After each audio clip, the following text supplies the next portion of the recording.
হয় উন্নতি হ'ব লাগে, উন্নয়ন হ'ব লাগে, উন্নয়নৰ ফটাঢোল বজাব নালাগে। উন্নয়নৰ নামত তেওঁলোকে প্ৰাকৃতিক পৰিৱেশ ধ্বংস কৰি গছ গছনিসমূহ কাটি ঐতিহ্যমণ্ডিত বস্তুসমূহ ধ্বংস কৰিব নালাগে, এয়া আমাৰ স্পষ্ট কথা। নমস্কাৰ, মই সকলক। আপোনালোকে নিশ্চিতভাৱে দেখা পাইছে এজোপা গছৰ ছাদ বা গছৰ তলত ৰৈ আছোঁ আৰু আছোঁ আজি গুৱাহাটীত সন্দিকৈ কলেজৰ। আপোনালোকে চাওক সন্দিকৈ কলেজৰ ফ্ৰণ্টত। আৰু আমি যদি ক'ব কাৰণে যাওঁ, আমাৰ দীঘলী পুখুৰী, ঐতিহ্যমণ্ডিত দীঘলী পুখুৰী আছে এইফালে।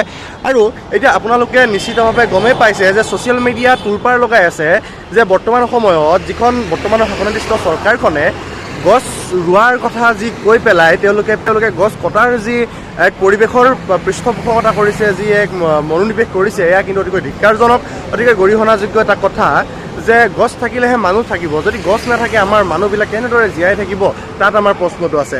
আৰু আপোনালোকে নিশ্চিতভাৱে দেখা পাইছে যে গছবিলাক কটাৰ নামত তেওঁলোকে গছবিলাক কাটি কেৱল মাত্ৰ ফ্লাইঅভাৰ বনাইছে বা বিভিন্ন ধৰণৰ ব্ৰিজবিলাক বনাইছে। আৰু তাৰ ফলত আমাৰ যি ঐতিহ্যমণ্ডিত বিভিন্ন ধৰণৰ দীঘলী পুখুৰীয়ে হওক নাইবা এনেকুৱা ধৰণৰ ঐতিহ্যমণ্ডিত যিবিলাক বস্তু, সেই ঠাইসমূহৰ পৰা যিবিলাক গছ গছনি, সেই গছ গছনিবিলাক নাইকিয়া কৰি কেনেকুৱা ধৰণৰ পৰিৱেশ পৰিস্থিতিৰ মুখামুখি কৰাব বিচাৰিছে, অসমৰ জলবায়ু বাতাবৰণ বা পৰিৱেশ পৰিস্থিতি কেনেকুৱা ধৰণৰ কৰিব বিচাৰিছে, তাত আমাৰ প্ৰশ্নটো আছে। গতিকে দীঘলী পুখুৰী গছ কটা কাৰ্যক লৈ বিভিন্নজনে মন্তব্য কৰি ইতিমধ্যে জেল হাজতলৈ প্ৰেৰণ কৰা আমাৰ দৃষ্টিগোচৰ হৈছে। এতিয়া আমাৰ কথাটো হ'ল যে প্ৰতিবাদ যিটো নেকি শুদ্ধ আৰু সততাত থাকি সঁচা অৰ্থত সঁচাকৈ অসমীয়া লোকৰ কাৰণে বা প্ৰত্যেক জীৱ জন্তু মানুহৰ কাৰণে মাত দিয়া, যি গছক আমি জীৱৰ প্ৰাণ বুলি কওঁ, যি গছে আমাক অক্সিজেন দিয়ে, সেই গছ কাটিবলৈ মানা কৰাৰ বাবে আমাৰ লোকসকলক কাৰাগাৰত যিদৰে বন্দী কৰি ৰাখিছে একাংশ লোকক, এয়া সঁচাকৈ গৰিহণাযোগ্য কথা।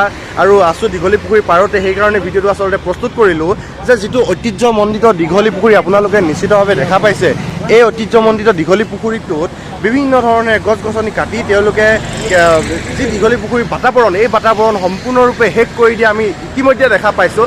গতিকে ইয়াৰ পৰা এটা স্পষ্টভাৱে কথা ক'ব বিচাৰিছোঁ যে বৰ্তমান সময়ত যি এই কৰ্মকাণ্ড কৰি আছে বৰ্তমান শাসনাধীষ্ঠ চৰকাৰখনৰ একাংশ লোকে, এই যিসকল কৰ্মকাণ্ডত তেওঁলোকে লিপ্ত হৈছে, এই কৰ্মকাণ্ডসমূহৰ পৰা তেওঁলোক আঁতৰি থাকক, গছ কটাৰ পৰা তেওঁলোক আঁতৰি থাকক।